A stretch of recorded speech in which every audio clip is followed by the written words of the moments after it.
ऐसे 700 सीरीज पूरा रिवाइज कर रहे हैं, फोकस किया जाए और तुम्हारा भी रिवीजन हो जाएगा। लेट्स सी आज हम कितने टाइम में पूरा 700 सीरीज, कितने स्टैंडर्ड्स है उसमें? 700, 701, 705, 706, 710, टोटल 5 स्टैंडर्ड्स है। लेट्स सी कितना फटाफट अपन रिवाइज कर सकते हैं along with all the past paper questions. Let's see तुम्हें याद आता है कि कौन से प्रोविजन पे क्या क्या क्वेश्चन है। ओके, तो लेट्स स्टार्ट विद ऐसे 700। नाम से शुरू करते हैं। अरे नाम में क्या रखा है? 1 मार्क रखा हुआ है एवरीवन। तो नाम और नंबर दोनों करेक्ट लिखना है, ऐसा नहीं नंबर करेक्ट लिख दिया नाम अलग लिख दिया। अरे एवरीवन, जिसका नाम याद रख रहे हो उसी का नंबर याद रखोगे ना। अरे एवरीवन, हाँ, तो 700 का नाम बोलते हैं forming an opinion and reporting on the. बहुत ही सेंसिबल सोच समझ के नाम बनाया गया है एवरीवन के, कि हम पहले ओपिनियन फॉर्म करेंगे और उसके बाद वो ओपिनियन रिपोर्ट करेंगे। Forming an opinion and reporting on the financial statement. Question number 1 इसके ऊपर ये था, ध्यान से देखना, तुमको ये 1x 2x नहीं करना पड़ेगा क्योंकि मैं उसी स्पीड में बोल रहा हूँ। Everyone, the auditor shall form an opinion, ये क्वेश्चन था, ये मॉड्यूल क्वेश्चन है गाइस, इस पे फोकस करना, ध्यान रखना, ये मॉड्यूल क्वेश्चन है और मॉड्यूल के बहुत से क्वेश्चंस बैठ सकते हैं, ध्यान रखना। तो ये लोग ने एग्जैक्ट आंसर का ही लाइन लिख के दे दिया है। सबसे पहले यहाँ पे हम लोग को याद क्या रखना है? Duty of the auditor. What is the duty of the auditor? Is to form an opinion. Everyone, सबका ध्यान नोट्स में भी होगा या फिर स्क्रीन पे रख सकते हैं। Is to form an opinion on the financial statement based on evaluation of conclusions drawn from the। अरे हायरार्की, उल्टा हायरार्की चल रहा है यहाँ पे कि ड्यूटी क्या है? Is to form an opinion, everyone, form an opinion on the financial statement based on evaluation of conclusions drawn from the audit evidence and to express that opinion through a written report। वो report में भी लिखा होगा the basis और opinion, मतलब which clearly expresses that opinion through a written report, उसको बोलते हैं audit report, which will also describe the basis। याद है ना element number 4, basis for opinion। अरे everyone, तो ये हो गया, ये तो पूरा ड्यूटी हो गया था। अरे everyone, फिर वो लोग ने बोला ओपिनियन फॉर्म करना है, लेकिन क्या फॉर्म करना है? वो नेक्स्ट लाइन पे लिखा है कि auditor shall form an opinion as on whether the financial statement are prepared as per applicable. और वो ओपिनियन फॉर्म करने के लिए मुझे कंक्लूजन पे आना पड़ेगा as to whether the auditor has obtained a reasonable assurance. अरे 200 वाला लाइन में as to reasonable assurance as to whether the financial statement are free from. तो ओपिनियन बनाने के लिए कंक्लूजन पे आना पड़ेगा और उस कंक्लूजन पे आने के लिए 3 बातें will be taken into account. अरे ये अपने आप में एक शॉर्ट नोट है एवरीवन। अरे याद आ रहा है कि नहीं? ये कंक्लूजन पे आने के लिए 3 चीजें को ध्यान में रखना पड़ेगा कि क्या मेरे को solution of property audit evidence मिल गया है। दूसरा, अगर कोई मिसस्टेटमेंट ये लोग ने करेक्ट नहीं किए हैं तो वो अनकरेक्टेड मिसस्टेटमेंट्स कहीं मटेरियल तो नहीं एवरीवन। और कुछ चीजें मुझे चेक करनी पड़ेगी। Evaluations required, what are the specific evaluations required? आदत के अनुसार क्या क्या चीजें चेक करनी है, ऑडिटर जैसे करता है, आदत के अनुसार चीजें चेक करनी है। ADAT, whether the accounting policies, everyone, A से whether the accounting policies are consistently applied। अरे everyone, तुमने चार्ट्स भी तो ड्रॉ किए होंगे। whether the accounting policies are consistently applied, whether the disclosures have been made as per applicable FRF, whether the accounting estimates made are reasonable, whether the terminology used is acceptable, and whether the information presented is relevant, reliable, comparable, understandable। ये point याद रहते हैं तो रख लेना everyone. तो आदत अनुसार एक पॉइंट हो गया, आदत अनुसार का एक शॉर्ट नोट हो गया, कंक्लूजन वाला एक शॉर्ट नोट हो गया और ये अपने आप में पूरा एक शॉर्ट नोट था जो ऊपर वो लोग ने क्वेश्चन पूछा है। Is it very clear everyone? I hope तुमको समझ में आ रहा है। इसके बाद हमने ये वाला लाइंस देखा था, तुम्हें ध्यान आ रहा है? ये वाला लाइंस इधर देखना, इधर देखना, जिसको मैं हाईलाइट कर रहा हूँ अभी, ये कि ऑडिटर को इवैल्यूएट करना है। वही ओपिनियन वाली लाइन वापस रिपीट की है कि auditor shall evaluate whether the financial statements are prepared as per applicable FRF। और वो इवैल्यूएशन में उसको क्या कंसीडर करना है कि अकाउंटिंग प्रैक्टिसेस कितनी क्वालिटी से हुई है। He has to consider the qualitative aspects, he has to consider the qualitative aspects of entity's accounting practice, मतलब एंटिटी की अकाउंटिंग कितनी क्वालिटी से हुई है। और इसमें ये चीज भी कंसीडर हो जाएगी कि कहीं मैनेजमेंट बायस तो नहीं, इंडिकेटर्स ऑफ पॉसिबल बायस या फिर indicator of lack of neutrality. अरे अगर अकाउंटिंग इन्होंने क्वालिटी से नहीं की है, जजमेंट इनके अनरीजनेबल है, मतलब there is lack of neutrality. अगर जजमेंट अच्छे की है मतलब दे आर न्यूट्रल, मतलब अकाउंटिंग क्वालिटी से हुई है। Is it very clear everyone? तुमको बात समझ में आ रहा है? इसी के ऊपर शॉर्ट नोट था indicators of lack of neutrality, जिसमें वापस इन्होंने यही 2 पॉइंट रिपीट किए हैं। ये जो लाइन अपन ने पढ़ा था यही बिल्डअप पैरा है यहाँ का। अरे एवरीवन। और उसके बाद क्वालिटेटिव एस्पेक्ट्स में वो लोग ये बोल रहे हैं भाई क्वालिटी मैनेजमेंट बहुत सारे जजमेंट एस्टिमेट्स करता है, पॉइंट नंबर 1। दूसरा 260 में भी ये बातें हुई है क्वालिटेटिव एस्पेक्ट्स की कि अगर मैनेजमेंट अकाउंटिंग क्वालिटी से नहीं कर रही है तो आप TCWG को कंप्लेंट कर सकते हो। 260 का नाम ही यही है, communication with those charge with government. तो 260 में भी ये बात हुई है, 540 में भी यही बात हुई है, क्योंकि 540 is all about auditing the accounting estimates कि अगर अकाउंटिंग एस्टिमेट रीजनेबल नहीं है तो ऑडिटर आप बताओ। रीजनेबल नहीं है मतलब मैनेजमेंट वहाँ पे बायस्ड है, मतलब वहाँ पे there is lack of neutrality. तो 260 भी यही बातें करता है, 540 भी यही बातें करता है। तो while considering the qualitative aspects of entities accounting, third वाला लाइन बहुत इंपॉर्टेंट है everyone, while considering the qualitative aspects of entities accounting practices, auditor may come across a situation where there is possible bias in management judgment and he may conclude that there is lack of neutrality together with uncorrected, मतलब इन्होंने कुछ चीजें correct की है, कुछ चीजें correct नहीं की है। मैंने इनको 2 चीजें बोली थी, एक चीज सही की, एक चीज नहीं की। जिसमें इनका फायदा था वो करेक्ट किया, जिसमें इनका नुकसान था वो करेक्ट नहीं किया। और वो जो नहीं करेक्ट किया, अनकरेक्टेड मिसस्टेटमेंट्स है, उसकी वजह से फाइनेंशियल स्टेटमेंट्स में क्या हो रहा है, MMS हो रहा है। अरे एग्जाम्पल बोलो ना लैक ऑफ न्यूट्रलिटी का। तो पहला वो लोग ने बोल दिया सिलेक्टिव करेक्शन ऑफ मिसस्टेटमेंट, पहला indicator selective correction of misstatement जो मैनेजमेंट के अटेंशन में लाए गए थे ड्यूरिंग द ऑडिट, जैसे correcting those misstatement which has the effect of increasing the reported earnings, मतलब increasing the profit,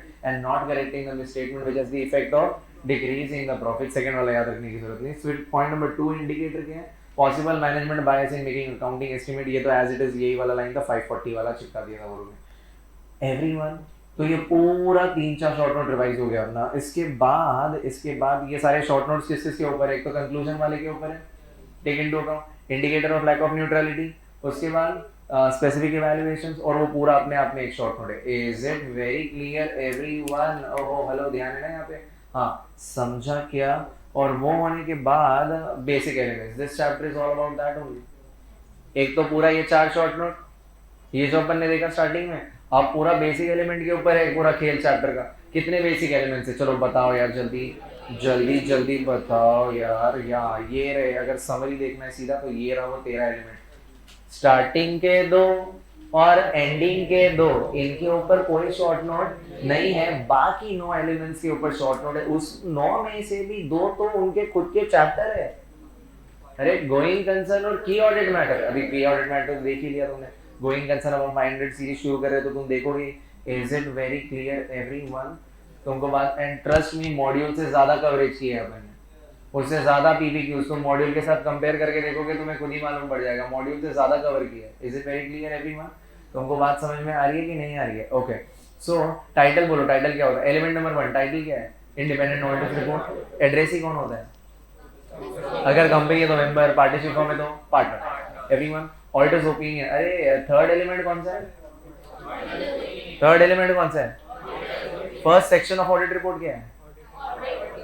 auditors opinion. First element क्या है? फर्स्ट सेक्शन क्या है? Auditor's opinion. जिसका हेडिंग क्या होगा ऑडिट रिपोर्ट में? ओपिनियन। ऑडिट रिपोर्ट में हेडिंग क्या होगा? थर्ड एलिमेंट या फर्स्ट सेक्शन क्या है? ऑडिटर्स ओपिनियन, लेकिन उसका हेडिंग क्या होगा in the audit report? Opinion. अपन ने इन्फोसिस का ऑडिट रिपोर्ट देखा था। Is it very clear everyone? Opinion में कितने पैरा है? 2। फर्स्ट पैरा याद है किसी को? अपन ने उसका एक्सट्रैक्ट देखा था, वी हैव ऑडिटेड ऐसा करके पूरा याद आ रहा है? ये देखो, इसी से आंसर याद किया था अपन ने। अरे एवरीवन, इसी से पूरा का पूरा आंसर याद किया था। और इसका बिल्टअप लाइन, भाई इसका एक एक चीज इंपॉर्टेंट है।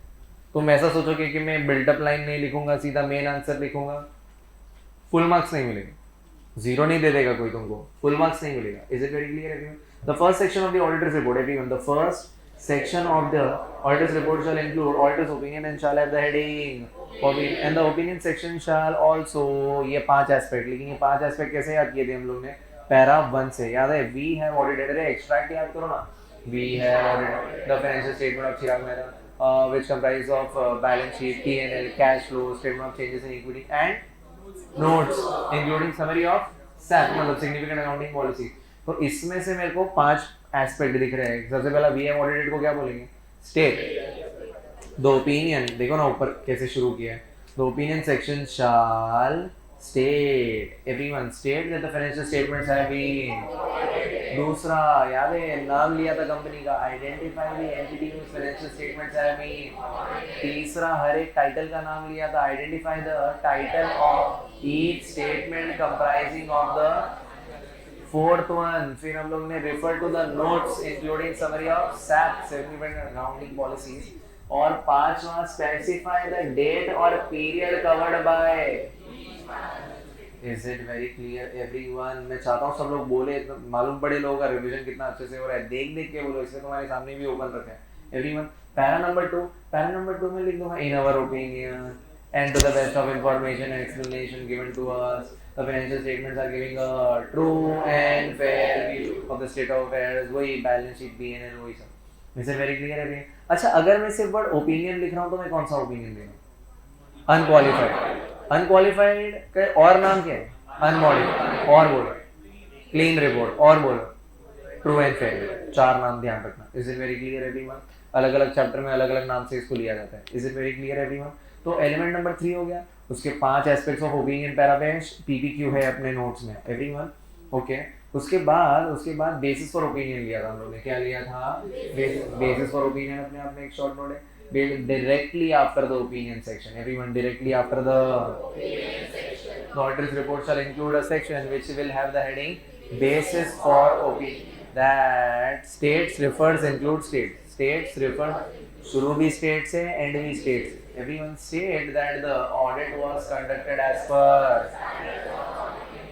और देखना इसको याद कैसे किया। स्टेट पहले मैं लिखूंगा कि और we have conducted the audit as per standards of, और इस स्टैंडर्ड्स के अंदर मेरी जो भी रिस्पॉन्सिबिलिटीज है वो मैंने आगे एक सेक्शन आने वाला है ऑडिटर्स रिस्पॉन्सिबिलिटीज।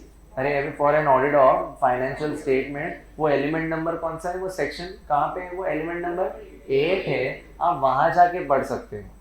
मतलब सेकेंड पॉइंट में मैं ये लिखने वाला हूँ कि it refers to the section, everyone, refers to the section of the audit report that describes auditor's responsibilities under those।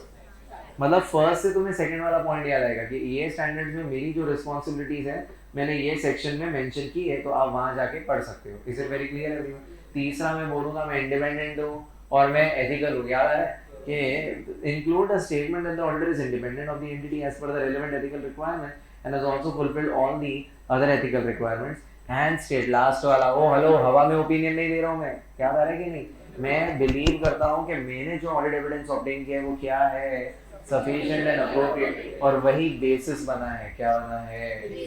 Basis बना है मेरे ओपिनियन का। मतलब states whether the auditor believes that, states whether everyone states whether the auditor believes that the audit evidence obtained by him is sufficient and appropriate to provide a basis for auditor's opinion, thus the basis for opinion section में। ये फालतू line याद नहीं रखोगे चलेगा, 4 point याद रह जाएगा। इज इट वेरी, ये बहुत खतरनाक क्वेश्चन है, बहुत अच्छे से याद रखना है। थोड़ा थोड़ा कच्चा पक्का याद हो रहा है तो राइटिंग प्रैक्टिस इसका जरूर करना है, 1-2 बार लिखोगे आराम से याद हो जाएगा। Is it very clear everyone? इसके बाद 5 और 6 तो टाइम पास है। 5 क्या है? 5 से 570 गोइंग कंसर्न। अरे ऐसे याद किया था ना, गोइंग कंसर्न अफेक्ट होगा तभी बोलना है, वरना नहीं बोलना है। इसके ऊपर तो पूरा चैप्टर है। 6 701 7-1 की ऑडिट मैटर्स। अरे तुमको की ऑडिट मैटर का मीनिंग मालूम है ना, वहां पे पढ़ेंगे, अभी मत बोलो। हाँ, 7 और 8 याद है। 7 का नाम क्या है? Management responsibility for the financial statements. 8 क्या है? Auditor responsibility for the audit of financial. याद है मैनेजमेंट रिस्पॉन्सिबिलिटी के ऊपर सुपर शॉर्ट नोट है, और वो रिसेंटली पेपर में आ गया तो मेरे को थोड़ा चांस कम लग रहा है, पर ये भी इसके ऊपर मैंने 4-5 पीपीक्यू बना के रखे हैं वहाँ पे नोट्स में। मैनेजमेंट रिस्पॉन्सिबिलिटी क्या है? सबसे पहले प्रिपरेशन ऑफ, दूसरा मेंटेनेंस ऑफ इंटरनल कंट्रोल, तीसरा come on guys, first is preparation of financial statement, दूसरा मेंटेनेंस ऑफ इंटरनल कंट्रोल, तीसरा come on guys accounting policy, accounting estimate. ऐसा याद रखो, देखो फाइनेंशियल स्टेटमेंट, इंटरनल कंट्रोल साथ में याद रखो, अकाउंटिंग पॉलिसी, अकाउंटिंग एस्टीमेट। अब अकाउंटिंग पॉलिसी जैसे ही याद आता है ना तो उसका हमेशा एक ही लाइन है, whether the accounting policies are selected and consistently. एक का एक लाइन है, आगे भी 50 स्टैंडर्ड्स में दिखने वाला है तुमको सेम लाइन एवरीवन। दूसरा whether the accounting estimate, estimate भी दिखाना तो एक ही लाइन है, whether the accounting estimates are, whether the accounting estimates are reasonable. तो making reasonable accounting estimates, selection and consistent application of accounting, ये काम किसका है? मैनेजमेंट। और लास्ट वाला असेसिंग द एबिलिटी, खुद का assessing the ability to continue as a going concern, वो काम किसका है? वो भी मैनेजमेंट का है। अरे वो काम किसका है? वो भी मैनेजमेंट का काम है। अरे is it very clear everyone? तुमको बात समझ में आ रहा है? ठीक है। और अगर गोइंग कंसर्न नहीं है तो डिस्क्लोजर देना भी उन्हीं का काम है। Is it very clear everyone? तुमको बात समझ में आ रही है कि नहीं आ रही है? तो मैनेजमेंट रिस्पॉन्सिबिलिटी वाला शॉर्ट नोट याद कर लिया। उसके बाद ऑर्डर रिस्पॉन्सिबिलिटी, ऑर्डर रिस्पॉन्सिबिलिटी के याद करने का ट्रिक क्या था? 200 के 5 पॉइंट्स, 200 का लेफ्ट वाला और राइट वाला का head points, that's it. Left वाला क्या था? टू ऑब्टेन अ, मतलब मैं ऐसे लिखूंगा, order responsibility by should state whether the auditor has obtained a reasonable assurance that the financial statements are free from and thereby arriving at a conclusion that the financial statements are prepared as per applicable and to express his opinion in the audit report to the members। अरे याद आ रहा है? उसके बाद दूसरा कि he has to state whether he has complied with the ethical requirement, whether he has maintained attitude of, whether he has exercised TJ, अरे TJ, and whether he has obtained sufficient appropriate and whether he has followed all the standards on audit। Is it very clear everyone? ये भी खत्म होता है। Next point number 9 जो 3 mark का छोटा सा शॉर्ट नोट आ सकता है, location of the description. Everyone, location of the description of what, 8th element का हेडिंग लिख देना पूरा। Location of description of auditor responsibilities for audit of, मतलब समझा? मतलब ये ऑडिटर का रिस्पॉन्सिबिलिटी वाला जो डिस्क्रिप्शन दिया है आपने, कहाँ कहाँ देना है वो, उसका लोकेशन कहाँ कहाँ रखना है, कहाँ कहाँ देना है। तो with in the body of the auditor audit report, with in the appendix two the audit report and on, एक सेकंड ये अच्छे से बोलना है, on the website of appropriate authority by a specific reference to it in the audit report। I hope बहुत अच्छे से clear है। पॉइंट नंबर 9 3 मार्क का एक शॉर्ट नोट आ सकता है, आज तक नहीं आया तो आने का बहुत ब्राइट चांस है। Point number 10 is other reporting responsibility, मतलब वो बोलते हैं 8 में रिस्पॉन्सिबिलिटी लिखने के बाद भी आपको और कोई रिस्पॉन्सिबिलिटी लिखना है तो 143 में वो वाली रिस्पॉन्सिबिलिटी चिपका सकते हो। अगेन ये मेरे को खास नहीं लगता एग्जाम में आने वाला है। 11 सिग्नेचर, बहुत ज़्यादा important. How will you sign? सबसे पहले अपन ये यहाँ से ही कर लेते डायरेक्टली ना, इसका जो PBQ था TUV एंड एसोसिएट्स वाला, correct way of signing the audit report, ये एज इट इज, ये सब मॉड्यूल क्वेश्चन है जो अनटच्ड है, आज तक ये पूछे ही नहीं है एग्जाम में। ये जितने भी क्वेश्चन दिख रहे हैं तुम्हें, ये जितने भी देखे अपन ने, मुश्किल से कोई क्वेश्चन है। अभी रिसेंटली उन्होंने मैनेजमेंट रिस्पॉन्सिबिलिटी पैरा पूछा, बाकी ये सारे अनटच्ड क्वेश्चन है, तो ऑब्वियस है कि ये आ सकते हैं और कितना मस्त कंटेंट दिया है। Is it very clear everyone? तो बोल रहे हैं साइन कैसे करोगे, explain the correct way of signing. तो देखो सबसे पहले अपन ने ना पैरेलली याद किया था कि एक तो फर्म का नाम चिराग मेहता एंड एसोसिएट्स, वैसे ही खुद का नाम भी लिखना होगा 3-4 लाइन बाद भले, पर खुद का नहीं, जैसे फर्म का नाम तो खुद का नाम। अरे एवरीवन, फर्म का डेजिग्नेशन चार्टर्ड अकाउंटेंट, खुद का डेजिग्नेशन पार्टनर या प्रोप्राइटर जो भी है वो। फर्म का रजिस्ट्रेशन नंबर तो खुद का मेंबरशिप नंबर। अरे एवरीवन, FRN नंबर लिख के छोड़ देने का, मेंबरशिप नंबर लिख के छोड़ देने का, डैश बनाने का एवरीवन।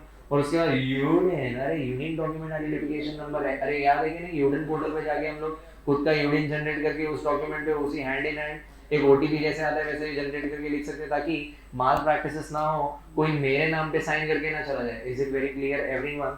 ठीक है। और place of signature, date of signature. Is it very clear everyone? अच्छा, ये प्लेस ऑफ सिग्नेचर क्या होगा? हो गया खत्म सिग्नेचर वाला पॉइंट। अरे everyone, point number 11, is it very clear everyone?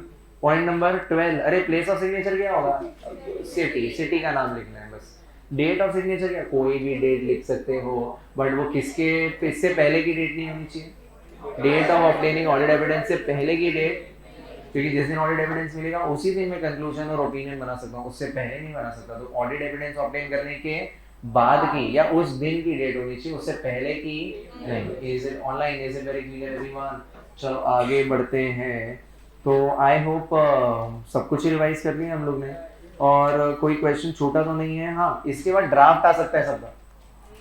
किस किस का ड्राफ्ट? ओपिनियन का ड्राफ्ट, बेसिस फॉर ओपिनियन का ड्राफ्ट, सिग्नेचर का ड्राफ्ट। अरे फिर बाद में वो अपना मैनेजमेंट रिस्पॉन्सिबिलिटी का ड्राफ्ट, ऑडिटर रिस्पॉन्सिबिलिटी का ड्राफ्ट, सब बहुत सिंपल है। तुम्हें बस इतना ध्यान रखना है कि अगर डिस्क्रिप्टिव लिख रहे हो तो किसके एंगल से लिखना है, स्टूडेंट या ऑडिटर। डिस्क्रिप्टिव आंसर लिख रहे हो तो किसके एंगल से लिखना है, स्टूडेंट या ऑडिटर, स्टूडेंट। और ड्राफ्ट लिख रहे हो ऑडिटर के एंगल से। डिस्क्रिप्टिव मतलब समझा ना तुमको, स्टूडेंट एंगल से लिखना है, जो हमने ये पढ़े यहाँ पे। अरे is it very clear everyone? ये जो हम लोग ने पढ़ा ना यहाँ पे, ये डिस्क्रिप्टिव होता है, पॉइंट नंबर 4। ये डिस्क्रिप्टिव स्टूडेंट एंगल से पूछेंगे। Is it clear everyone? और अगर वो बोलते हैं ड्राफ्टेड तो फिर ऑडिटर की नज़र से लिखना, कि तुम खुद ऑडिटर बन के लिखना। Everyone, I hope it is very clear everyone. तो थोड़ी सी ही देर में हमने पूरा 700, जो इतना बड़ा स्टैंडर्ड, जो इसमें इतना बड़ा टाइम लगा था अपने को, वो हमने थोड़ी सी ही देर में कंप्लीट कर लिया है। अब हम आ जाते हैं की ऑडिट। की ऑडिट मैटर तो ये एक छोटे से चार्ट में से ही रिवाइज कर लेते हैं एवरीवन। की ऑडिट मैटर का मीनिंग क्या है? Key audit matter are most significant, अरे बोलो 5 मिनट के अंदर खत्म करना है। Key audit matter are most significant matter which are, मतलब key audit matter are those matters which are most significant in the PJ of the auditor। और उसको वो कब फील हुआ? while conducting the audit of current period, while conducting the audit of meaning याद हो गया? those matters are selected from where? from the matters communicated to those charged with governance। अच्छा, purpose, अरे everyone याद आ रहा है? purpose QT, अरे QT, अरे सी, अच्छा ऑल्टरनेट लेटर, सी से टी, आई से यू, सी से टी, आई से U. It enhances the communicative value of the audit report, thereby providing a greater transparency of the audit that was performed. It provides an additional information to the intended user which helps them to gain a better understanding of एक तो key audit matter and a better understanding of the entity and the areas of management judgements, मतलब वो क्या क्या judgement लेते हैं वो भी समझ में आता है। Is it very clear everyone? क्यूटी हो गया। Is it very clear everyone? उसके बाद हमने ये देखा कि how to determine key audit matter. ये रीसेंट एग्जाम में आ चुका है, how to determine key audit matter. अरे एवरीवन, सबसे पहले हाई रिस्क एरियाज में जाना है, वहां पे अपना पीरियड लगाना है, और ध्यान रहे करंट पीरियड के आइटम्स ही होने चाहिए। क्यूडी के पास दिमाग नहीं है, तो key audit matter is not a substitute for making disclosures. Key audit matter is not a substitute for making disclosures in the financial statement that the applicable FRF requires the management to do so to achieve a true and fair। दूसरा, की audit matter is not a substitute for expressing a modified opinion as per 705, and it is not a substitute for, ऐसे एक word मत बोलो, पूरा line बोलो। It is not a substitute for reporting on going concern, reporting as per SA 570 when there are indicators casting a doubt on entity's ability to continue as a going concern। SA, it is not a substitute for a separate opinion on individual matters। एक एक word से कुछ नहीं, एक एक word से booster मिलेगा कि हाँ याद है, तो फ्रेमिंग भी तो याद रहनी चाहिए ना। हाँ, is it very clear everyone? उसके बाद और इसके अलावा अपन ने छोटी मोटी चीज़ें क्या देखी थी कि ऑब्जेक्टिव टाइम पास है, कि ऑडिट मैटर डिसाइड करो और कम्युनिकेट करो, हाउ टू डिटरमाइन, ये सब हो गया। पॉइंट नंबर 5 भी हो गया। इसके ऊपर के क्वेश्चंस क्या क्या, ये सबके ऊपर क्वेश्चंस आ सकते हैं। Is it very clear everyone? और हाँ, फिर हमने ये भी देखा कि टीसीडब्ल्यूजी को कम्युनिकेट करना है, अगर की ऑडिट मैटर है तो कम्युनिकेट करना है, हाँ नहीं है तो भी करना है। अच्छा, कैसे कम्युनिकेट करेंगे? बोल देंगे कि भाई except for the matter described in basis for adverse opinion और material uncertainty relating to going concern, मतलब except for element number 4 and element number we have determined that there are no key audit, मतलब we have not determined any key matter, ऐसा भी लिख सकते हैं, key audit matter. Is it very clear? ये छोटा सा ड्राफ्टिंग भी आ सकता है, ठीक है। और ये पूरे स्टैंडर्ड का कीवर्ड एक ही लौता है, key audit matter. Is it very clear everyone? तो 5 मिनट के अंदर हमने पूरा 701 रिवाइज कर दिया है। We start with SA 705। 705 का नाम क्या है? मॉडिफिकेशंस टू द, अरे 701 का नाम बोलो, communicating key audit matter in independent auditor's report. 705 का नाम फिर से बोलेंगे, modifications to the opinion in independent auditor's report. Is it very clear everyone? सबसे पहले हम लोग ने देखा था when auditor will express an unmodified opinion. तो 700 के हिसाब से वो तब unmodified opinion देगा when he obtains the financial statement are free from and when he concludes that the financial statement are prepared as per applicable. हाँ तो फिर वो modify कब करेगा? When he is not issuing an unmodified opinion, he is said to issue a. पर फिर बताया भी कि वो अपना मतलब ऑब्जेक्टिव क्या है as per 705 is to express modified opinion कब when he obtains a sufficient appropriate audit evidence when he obtains a audit evidence to conclude that the financial statements are या फिर when he is unable to obtain sufficient appropriate audit evidence that the financial statements are free from. अच्छा heading change होएगा क्या opinion का अगर मान लो हम modify कर रहे हैं तो ओपिनियन वर्ड चेंज होएगा हाँ क्वालिफाइड एडवर्स डिस्क्लेमर लगेगा उसके आगे बेसिस फॉर ओपिनियन भी चेंज होगा हाँ बेसिस फॉर क्वालिफाइड एडवर्स से डिस्क्लेमर लगेगा और उसके अंदर within that section we have to give description of the matter मतलब वो बेसिस फॉर क्वालिफाइड ओपिनियन लिखा तो वो हेडिंग लिख के छोड़ नहीं देना है उसके अंदर मैटर समझाना है कि क्या प्रॉब्लम है क्या ऑब्जेक्शन है तो within that section include a description of the matter giving rise to the modification. Is it very clear everyone? और फिर हमने तीनों शॉर्ट नोट देखे थे एक टीए से तीन निशाने मारे थे कि अगर क्वालिफाइड याद कर लो तो एडवर्स और डिस्क्लेमर भी याद हो जाता है तो क्वालिफाइड बोलते हैं एक सेकंड एविडेंस है या नहीं है अगर छोटी गलती है तो क्वालिफाइड छोटी गलती का वर्ड बोलो ना मटेरियल बट नॉट तो when the auditor has sufficient number of audit evidence come on guys when the auditor has audit evidence the financial statements are and the statements either individually or in aggregate they are material तो है but not perfect मतलब auditor के पास अगर बका सबूत है कि फाइनेंशियल स्टेटमेंट में मिसस्टेटमेंट है या तो वो मिसस्टेटमेंट इंडिविजुअली मटेरियल है या तो बहुत सारे मिसस्टेटमेंट छोटे छोटे छोटे छोटे मिसस्टेटमेंट्स मिलके एक बड़ा मिसस्टेटमेंट मटेरियल हो रहा है तो मटेरियल तो है लेकिन परवेसिव मतलब it is spread through out पूरे फाइनेंशियल स्टेटमेंट्स को अफेक्ट नहीं कर रहा है everyone when the auditor is unable to obtain everyone come on guys when the auditor is sufficient of properly audited evidence that the financial statements are missed and the misstatements which are undetected जो misstatements मुझसे undetected क्यों undetected रहेगा क्योंकि भाई evidence नहीं मिल पाया है तो misstatements which are undetected could be material but not pervasive. अरे is it very clear everyone? समझा? यही वर्ड फर्स्ट वाले पॉइंट को अगर मैं बट नॉट के बदले एंड लिख दूं तो वो क्या हो जाएगा एडवर्स क्योंकि इसमें एविडेंस है और इसी सेकंड वाले पॉइंट को अगर मैं बट नॉट के बदले एंड लिख दूं तो ये क्या हो गया disclaimer. Is it very clear everyone? समझा? तो ये भी खत्म हो गया. तीनों के ऊपर एक एक पीपीक्यू है. फर्स्ट वाला पीपीक्यू किसके ऊपर है? फर्स्ट वाला पीपीक्यू पता है क्वालिफाइड के ऊपर है. सेकंड वाला एडवर्स के ऊपर है. अरे एवरीवन एडवर्स के ऊपर है. थर्ड वाला डिस्क्लेमर के ऊपर है. अरे is it very clear everyone? और इसमें वो लोग ने क्लियर कट वर्डिंग्स लिखा था फर्स्ट वाले में कि मटेरियल तो है बट परवेसिव नहीं है. अरे एवरीवन आई होप तुमने क्वेश्चन में अंडरलाइन की ये चीज़ें, आंसर में अंडरलाइन की है. यहाँ पे एडवर्स में यहाँ पे क्लियर कट वर्ड लिख दिया था कि मटेरियल तो है और आई गेस लिखा था मटेरियल एंड परवेसिव वर्ड यहाँ पे. हाँ ये देखो मटेरियल तो है और परवेसिव भी है. Is it very clear everyone? दिख रहा है कि नहीं? उसके बाद पॉइंट नंबर 3 में वो लोग ने बताते गए कि कहीं कहीं कोऑपरेट ही नहीं कर रहे लोग. एवरीवन ना ये दे रहे ना वो दे रहे तो सीधा समझ जाना कि कोऑपरेट नहीं कर रहे तो तुम डिस्क्लेमर वाला आंसर लिख सकते हो. एवरीवन उसके बाद एक्सप्लेन द टर्म परवेसिव जो मेरे नज़र में वीवीआईपी है. एवरीवन एग्जाम में कभी भी पूछ सकते हैं एक्सप्लेन द टर्म परवेसिव. अरे what do you mean by pervasive? It is a term which is used to everyone come on guys it is a term describe the effect of MMS on the finance or possible effect of MMS on the evidence है तो effect, evidence नहीं है तो possible.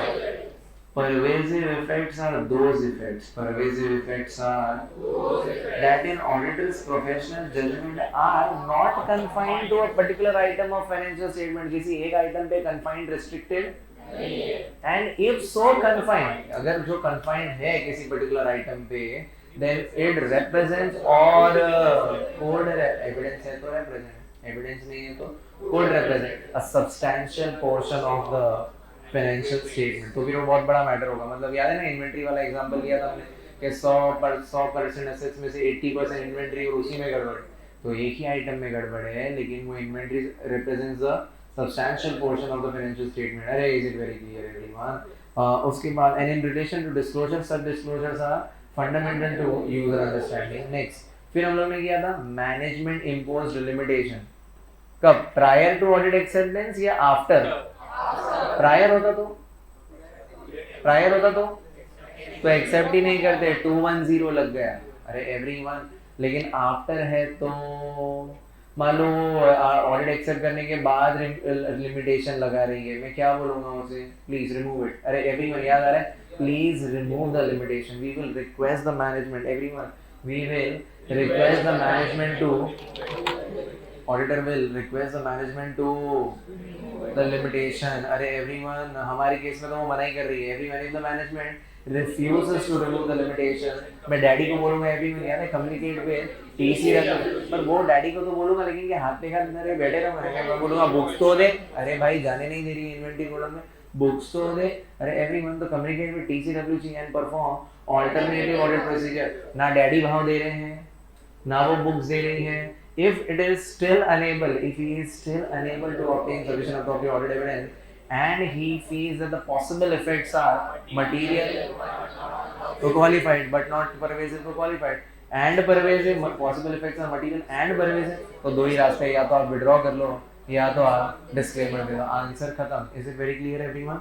Next, उसके बाद हमने इसमें Daisy वाला मस्त पीपीक्यू किया था, जिसमें उसका डेजी का टर्नओवर नहीं, सॉरी डेजी का टर्नओवर नहीं, ज़ेब्रा का टर्नओवर 6 करोड़ का था और सामने 1 लाख का गलती था, और वो कैशियर की शादी हो रही है करके कुछ करने नहीं दिया मेरे को। अरे is it very clear everyone?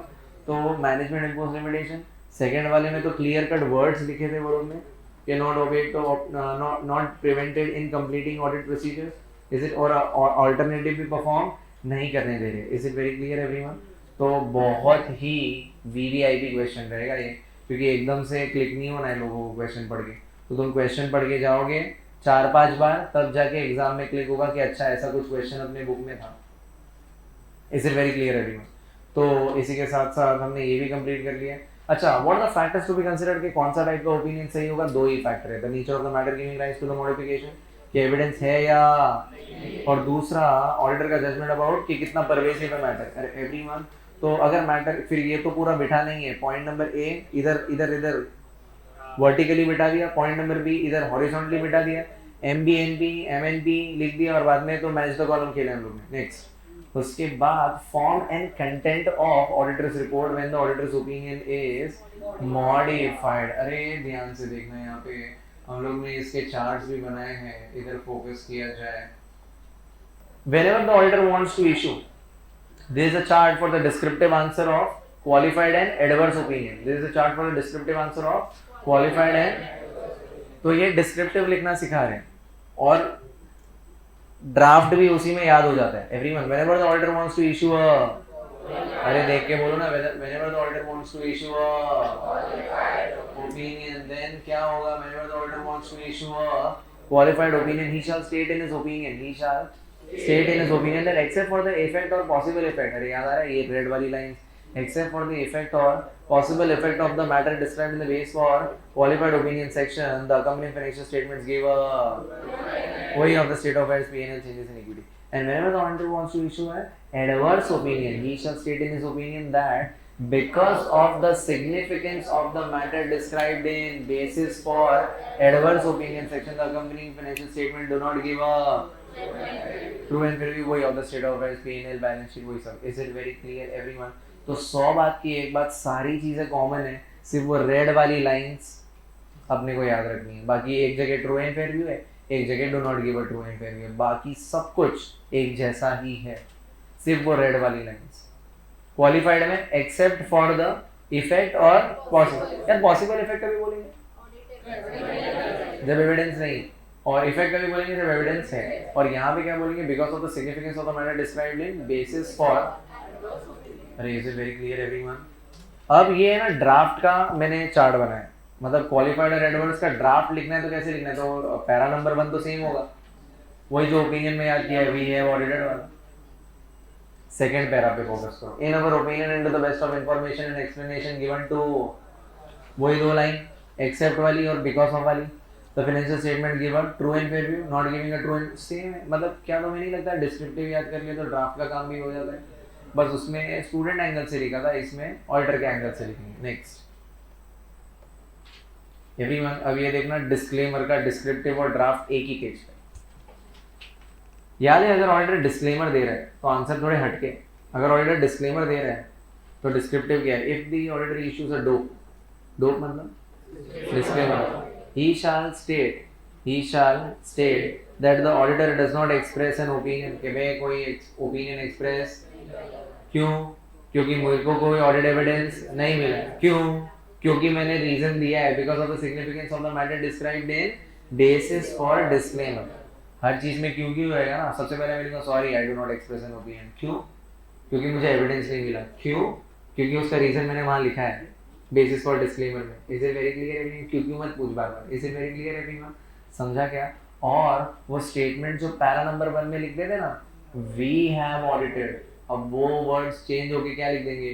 We were engaged, we were to conduct the audit but we couldn't conduct the audit. क्यों? अरे एविडेंस नहीं दिया। क्यों? अरे उसका रीजन मैंने दिया because of the significance of the matter described in basis for disclaimer. Is it very clear everyone? सबके सब शॉर्ट नोट है, समझ में आ रहा है? सबके सब एग्जाम क्वेश्चन है, इधर उधर नहीं देखना है, इधर ध्यान देना है। Is it very clear everyone? I hope तुम्हें अच्छे समझ में आया ये डिस्क्रिप्टिव था। अगर इसी को ड्राफ्ट करने आ गया तो देखो, we were engaged to conduct the audit of financial statement of so and so company limited which comprise of balance sheet P&L, वो सब छाप देंगे। Second para we do not नहीं सॉरी इंग्लिश गलती हो गया, we do not express any opinion on the financial statement because of the significance of the matter described in base or disclaimer section. The auditor has not been able to obtain sufficient appropriate audit evidence to provide a basis for an audit opinion. Is it very clear everyone? ये हो गया, हाँ ये तो हो ही गया था already. तो फॉर्म एंड कंटेंट अपना हो गया। क्वालिफाइड एडवर्स डिस्क्लेमर का डिस्क्रिप्टिव, क्वालिफाइड एडवर्स डिस्क्लेमर का ड्राफ्ट, वो भी देख लिया। लेकिन क्या ऑडिटर की रिस्पॉन्सिबिलिटी में चेंज हो जाएगा? ऑडिटर रिस्पॉन्सिबिलिटी पैरा चेंज हो जाएगा अगर मैं डिस्क्लेमर दे रहा हूँ तो? अगर ऑडिटर डिस्क्लेमर दे रहा है, what amendment will be made in the auditor's responsibility para?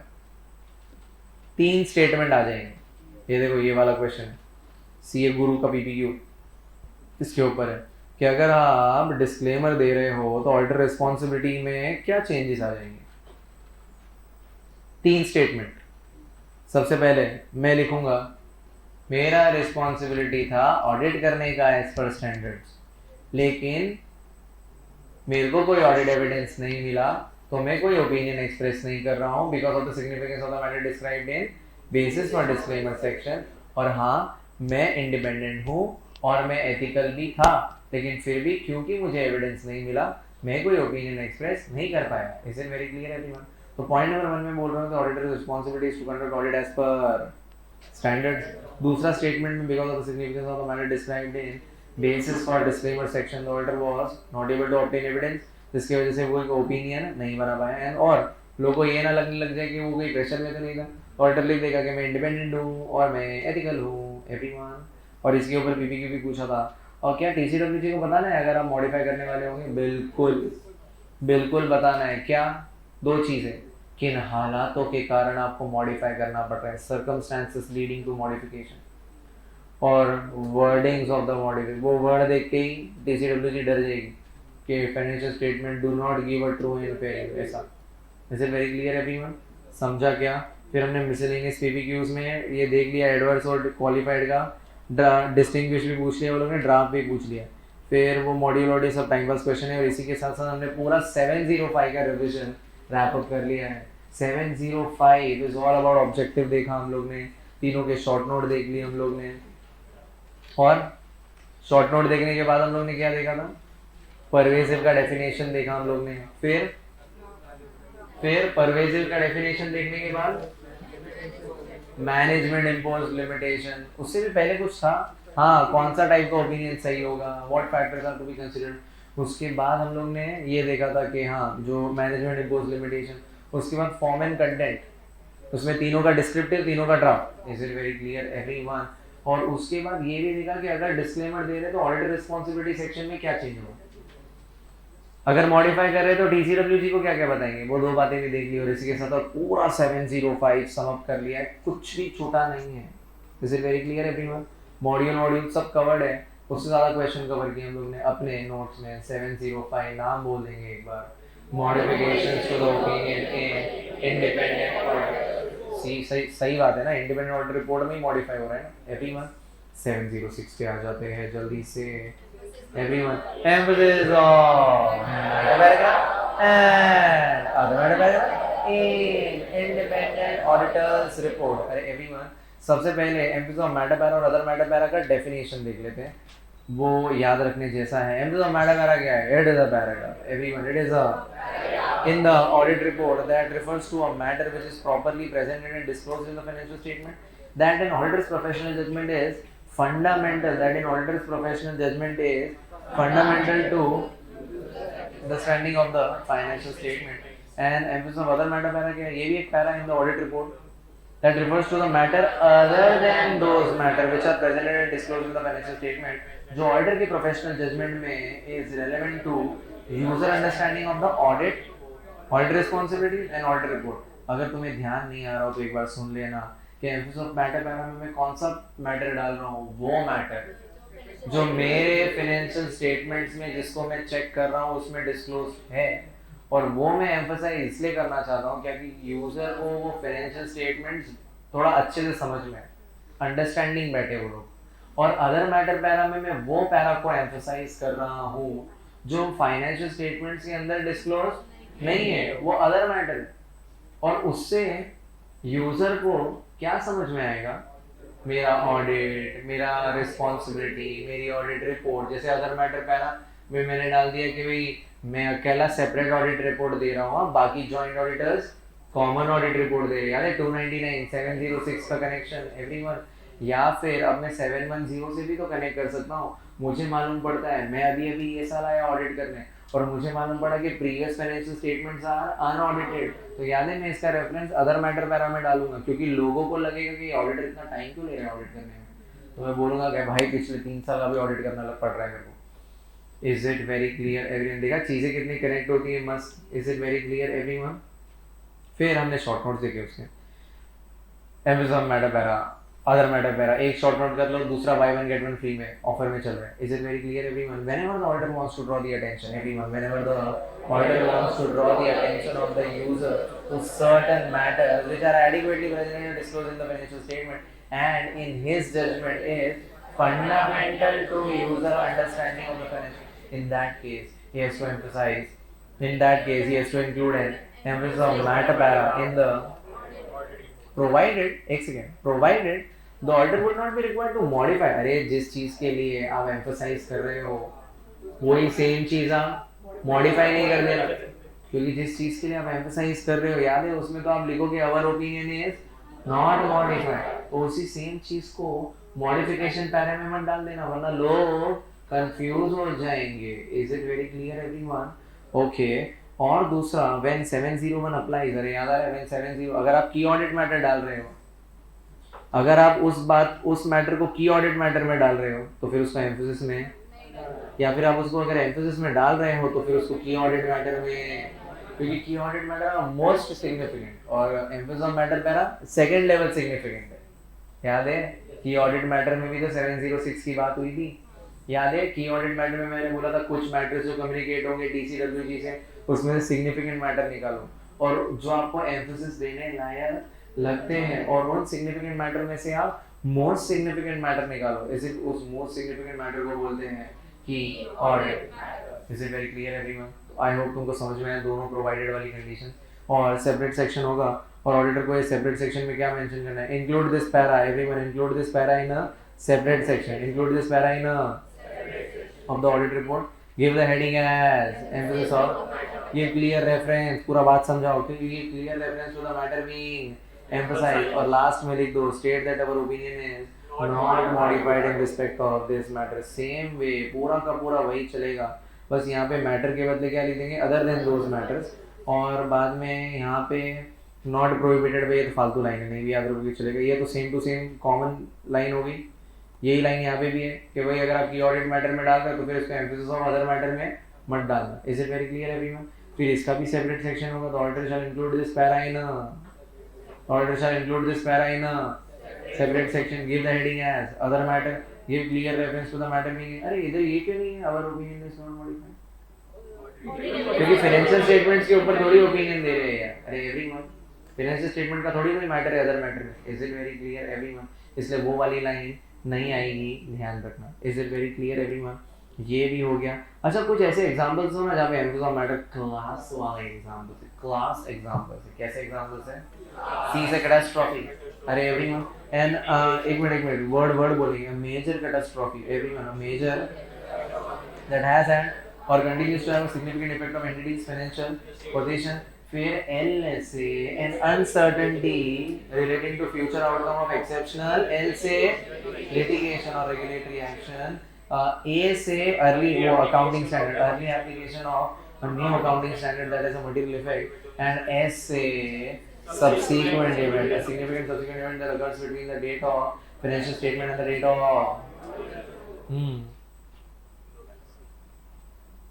लोमैक्सी वाला शॉर्ट नोट किसके ऊपर है? अरे वो ड्राफ्ट पूछ लिया था एम्फेसिस ऑफ मैटर के साथ। एम्फेसिस ऑफ मैटर समझाना भी और ड्राफ्ट भी पूछना है। एम्फेसिस ऑफ मैटर सिर्फ डिस्क्रिप्टिव भी आ सकता है, जो पॉइंट नंबर 1 और 2 में सिर्फ डिस्क्रिप्टिव है। लोमैक्सी वाले क्वेश्चन में डिस्क्रिप्टिव के साथ ड्राफ्टिंग पूछ ली थी वो लोग ने, तो छोटू सा ड्राफ्ट बना के रख देगा। और ये 5th वाला तो समझ में आ रहा है, ये वो नॉट अ सब्स्टिट्यूट वाली 3 पॉइंट उठा लिए वो लोग ने उसमें। 6th वाला वापस ड्राफ्ट ही है, सेम है लोमैक्सी जैसा। 7 वाला हमने ऑलरेडी 710 में किया, तो वहीं करके खत्म करेंगे इसको, ठीक है? ये कर लिया और इसी के साथ साथ 706 भी खत्म हो गया everyone. Now we come to the last revision, last standard ऐसे 710। और 710 का नाम क्या है एवरीवन? Comparative information. एवरीवन बोलेंगे अपने मुंह से, कम on guys. Comparative dash corresponding figures and comparative financial statements. Is it very clear everyone? इसमें क्या क्या समझाया वो लोग ने? पहले कंपैरेटिव इन्फॉर्मेशन समझाया, बाद में करस्पॉन्डिंग फिगर्स और कंपैरेटिव फाइनेंशियल स्टेटमेंट का डिस्टिंग्विश समझा दिया वो लोग ने। चलो, what is comparative information? So whenever the amounts and disclosures, everyone, whenever the amounts and disclosures are given in the financial statements, whenever the amounts and disclosures are given in the financial statements, एक second रुक जाना। whenever the इसमें से देखते हैं, whenever the amounts or figures are given in the financial statement along with the current year figures, whenever the previous year के amount figures are given in the financial statement along with the, so that the user can, by making a comparison, can have an understanding of the performance of the current year as well as previous year. Such previous year figures, everyone, such given in the financial statements are known as comparatives or comparative financial। ये comparative information present करने के दो तरीके। First by way of corresponding figure, दूसरा bye way of, एक India में लगता है करस्पॉन्डिंग वाला और दूसरा वाला यूरोप में लगता है। Is it very clear everyone? इसका मीनिंग क्या होता है करस्पॉन्डिंग फिगर्स का?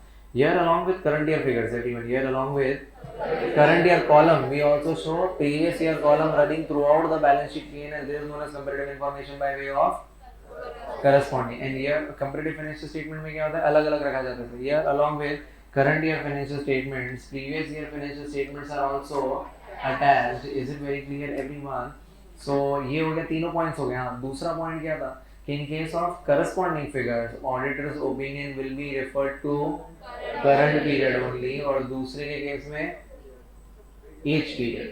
Is it very clear everyone? Next, audit कैसे करेंगे कंपैरेटिव इंफॉर्मेशन का? तो वो लोग बोल रहे हैं यार चेक करो सबसे पहले कि फाइनेंशियल स्टेटमेंट्स में कंपैरेटिव इंफॉर्मेशन है भी क्या।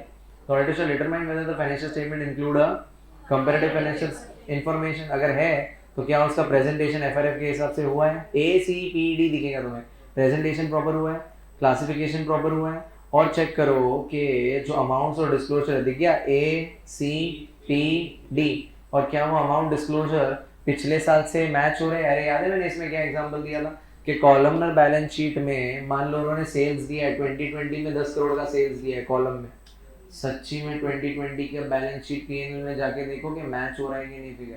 ऐसा तो नहीं कि वहाँ पे लॉस था इन्होंने इधर प्रॉफिट दिखा दिया एवरीवन, ठीक है? So whether evaluate whether the comparative information agrees with the amounts और disclosure presented in the prior period. फिर ये देखो, ये तो वही लाइन वापस बार बार एक जैसी रिपीट होती है, accounting policies whether they are consistently applied.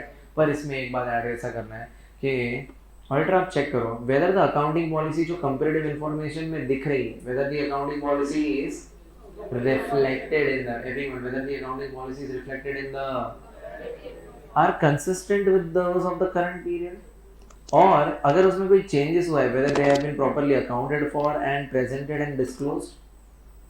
Is it very clear everyone?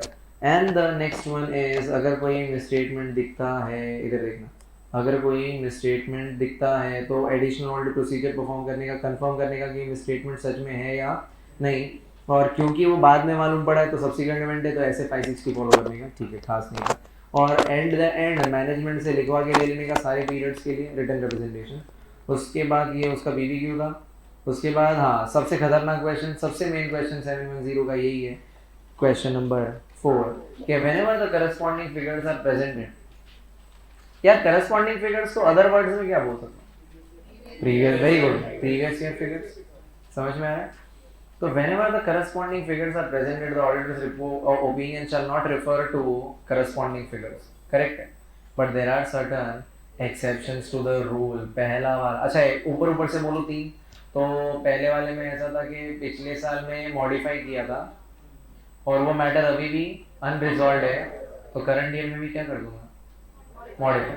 अच्छा दूसरा वाला, पिछले साल मैंने अनमॉडिफाई किया था प्रीवियस ईयर में, लेकिन बाद में मालूम पड़ा कि गड़बड़ है, तो मैं चेक करूंगा कि वो गड़बड़ सही कर ली है क्या इन लोगों ने, अगर नहीं किए तो मॉडिफाई कर दूंगा। एवरीवन, तीसरा वाला ऑडिटिंग नहीं है, तो मैं तो अदर मैटर बारे में डाल दूंगा, पर क्या मेरी रिस्पॉन्सिबिलिटी खत्म हो जाएगी? तो चेक तो करना पड़ेगा सब। Is it very clear everyone? तो पॉइंट नंबर 1 बोलते हैं, ध्यान से सुनना, if the previous year's auditor's report included a, everyone, if the previous year auditor's report included a modified opinion and the matter which gave rise to the modification is still unresolved, guys चुप नहीं रहो, बोलो मेरे साथ, if the previous year auditor's report included a, come on guys, if the previous year auditor's report included a, and the matter which gave rise to the modification is still, then he shall modify his opinion on current period financial statements पे भी। हाँ, अगर matter आज भी material है तो description भी दो और फिगर्स भी बताओ, give the description of the matter along with the current figures and previous year figures. लेकिन मैटर अभी भी मटेरियल नहीं है, पहले मटेरियल था, अब उतना मटेरियल नहीं रहा है, तो just give description of the matter, figures बताने का जरूरत नहीं। Now if the auditor obtains evidence, everyone, if the auditor obtains, कहीं किस चीज का एविडेंस मिल जाता है? If the auditor obtains evidence किस बात का?